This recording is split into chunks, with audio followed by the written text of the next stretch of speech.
ஒரு ஊர்ல பெஞ்ச மழையால அந்த ஊரே வெள்ளக்காடா மாறிடுச்சு. அதுல ஒரு ஃபேமிலி மாட்டிக்கிச்சு. அவங்க எல்லாரும் அந்த வீட்டோட மொட்டை மாடியில நின்னுகிட்டு இருந்தாங்க. அவங்க கூட ஒரு நாயும் இருந்துச்சு. அந்த நாய் மேல இருந்து பாத்துக்கிட்டே இருந்துச்சு, யாராவது உதவிக்கு வருவாங்களா அப்படின்னு சொல்லிட்டு. குளிர் தாங்காததால அவங்க எல்லாரும் பெட்ஷீட் போத்திட்டு அங்கேயே உட்கார்ந்துட்டு இருந்தாங்க. அப்போ தூரத்துல ஒரு ஹெலிகாப்டர் வர்ற சவுண்ட கேட்டு அந்த நாய் அந்த எட்ஜில் போய் நின்னுச்சு.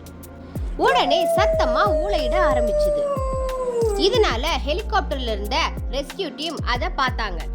உடனே அந்த ஃபேமிலி இருக்கிற ரூஃப் டாப் மேல ஹெலிகாப்டரை கொண்டு வந்து நிறுத்தினாங்க. ஹெலிகாப்டர்ல இருந்து கயிறு போட்டதும் அவங்க ஃபேமிலி எல்லாரும் ரொம்பவே சந்தோஷப்பட்டாங்க. ஒவ்வொருத்தரா அந்த ஹெலிகாப்டர் மேல ஏற ஆரம்பிச்சாங்க. கடைசியா ரெஸ்கியூ டீம்ல இருந்து ஒருத்தர் வந்து அந்த நாயையும் ஹெலிகாப்டர்ல அழைச்சிட்டு போனாரு. அவங்க எல்லாரும் ஹெலிகாப்டர்ல சேஃபா உட்கார்ந்துருந்தாங்க. எல்லாரும் பெட்ஷீட் போத்திக்கிட்டு ஹெலிகாப்டர்ல இருந்து கீழே இருக்கிற அவங்க ஏரியாவை பார்த்துக்கிட்டே போனாங்க. நாயும் பூகம்பமும். மலைப்பகுதியில் இருக்கிற ஒரு சுரங்கத்துல நிறைய பேர் வேலை பார்த்துட்டு இருந்தாங்க. ஒரு நாள் பயங்கர நிலச்சரிவு ஏற்பட்டு அந்த சுரங்கத்தோட என்ட்ரன்ஸ் மூடிக்கிச்சு. அந்த சுரங்கத்துக்குள்ள நிறைய பேர் மாட்டிக்கிட்டாங்க. அப்போ அந்த பகுதியில சுற்றி திரிஞ்ச ஒரு நாய் மோப்பம் பிடிச்சிக்கிட்டே அந்த இடத்துக்கு வந்துச்சு. அது கொஞ்சம் கொஞ்சமா வெளிச்சம் தெரிகிற இடத்துக்குள்ள போச்சு. அந்த இடத்துல நிறைய பேர் மாட்டிட்டு இருந்தாங்க. இது காலர்ல கொஞ்சம் சாப்பாடு வச்சிருந்துச்சு. அதை எல்லாருக்கும் கொடுத்தது. அப்பதான் அவங்களுக்கு உயிரே வந்துச்சு. உள்ள இருக்கிறவங்க எல்லாம் உயிரோட இருக்காங்க அப்படின்னு தெரிஞ்சுக்கிட்டு ஒரு கயிறு கட்டி அந்த நாய் மூலமா அனுப்புனாங்க. பின்னாடியே ரெஸ்கியூ டீமும் போச்சு. அங்க மாட்டிட்டு இருந்த தொழிலாளர்கள் எல்லாத்தையுமே அவங்க சேஃபா காப்பாத்தி வெளியே கூட்டிட்டு வந்தாங்க.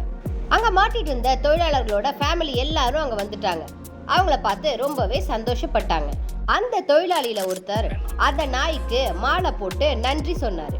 கொஞ்ச நாளுக்கு அப்புறம் அந்த நாய்க்கு அதே இடத்துல சிலையும் வச்சாங்க. நாயும் சிறு குழந்தையும். ஒரு ஃபார்ம் ஹவுஸ்ல ஒரு குட்டி பாப்பாவும் அவங்களோட வளர்ப்பு நாயும் விளையாடிட்டு இருந்தாங்க. அந்த ஃபார்ம் ஹவுஸ்க்குள்ள ஒரு கிணறு இருந்துச்சு. அந்த குட்டி பாப்பா அந்த கிணறு பக்கமா போச்சு. கிணத்து பக்கத்துல இருந்த பூவை பறிக்கிறதுக்கு போச்சு. ஆனா அது தவறி அந்த கிணத்துக்குள்ள விழுந்துருச்சு. அந்த நாய் உடனே பயங்கரமா குலைக்க ஆரம்பிச்சுது. ஆனா பக்கத்துல யாருமே இல்லாததால அதோட சத்தம் யாருக்குமே கேட்கவே இல்லை. கொஞ்ச நேரம் கழிச்சு 2 விவசாயிங்க அந்த பக்கம் வந்தாங்க. ஆனா நாய் ஏதோ நினைச்சு குலைக்குதுன்னு நினைச்சு அங்க இருந்து போயிட்டாங்க. கடைசியா ஒரு விவசாயி வந்து பார்க்கும்போது அந்த கிணத்துக்குள்ள ஒரு குட்டி குழந்தை மாட்டிட்டு இருந்ததை பார்த்தாங்க. உடனே மற்ற எல்லா விவசாயிகளும் வந்து கயிறு போட்டு அந்த குழந்தைய வெளியே தூக்க முயற்சி பண்ணாங்க. உள்ள தண்ணி ரொம்பவே கம்மியா இருந்ததால அந்த குழந்தைய ஈஸியா கிணத்துல இருந்து வெளியே எடுத்தாங்க. அந்த நாய் சந்தோஷத்துல துள்ளி குதிச்சுச்சு. அந்த குழந்தையும் தன்னோட நாய்க்கு நன்றிய சொல்லுச்சு. நாய், பூனை மற்றும் குழந்தைகள். சில குழந்தைங்க ஆப்பிள் ஃபார்ம்ல அவங்களோட வளர்ப்பு பிராணிகளோட விளையாடிட்டு இருந்தாங்க. கண்ணாமூச்சி விளையாடும் போது ஒரு குழந்தை 2 மரத்துக்கடியில இருக்கிற பொந்துக்குள்ள மாட்டிக்கிச்சு. அந்த டைம்ல அங்க மழை இருண்டு வர ஆரம்பிச்சு பயங்கரமான மழையும் பெய்ய ஆரம்பிச்சுது. மின்னல் தாக்குனதுல அந்த பொந்து பக்கத்துல இருந்த ஒரு மரக்கிளை இடிஞ்சு விழுந்துருச்சு. பூனை மரத்து மேல நின்னு பயங்கரமா கத்த ஆரம்பிச்சது. நாயும் அந்த இடத்துல பயங்கரமா அழுவ ஆரம்பிச்சு.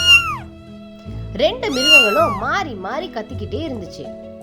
அந்த மரக்கிளை விழுந்ததுல அந்த குட்டி பையனோட டாய் உடைஞ்சிடுச்சு.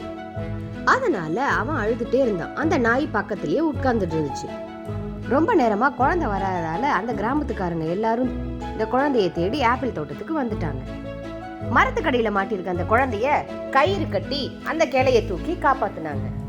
வெளியே எடுத்ததும் அந்த குழந்தை ரொம்ப அன்பா அந்த பையனை தடவி கொடுத்துச்சு. அவங்க அப்பா அம்மாவும் அந்த குழந்தைய தூக்கி வச்சு சந்தோஷமா கொஞ்சினாங்க. அடுத்த நாள் அதே இடத்துக்கு குழந்தைங்க விளையாட வந்திருக்காங்க, பயமே இல்லாம. ஏன்னா காவலுக்கு அவங்க 2 பேரும் இருக்காங்கல்ல.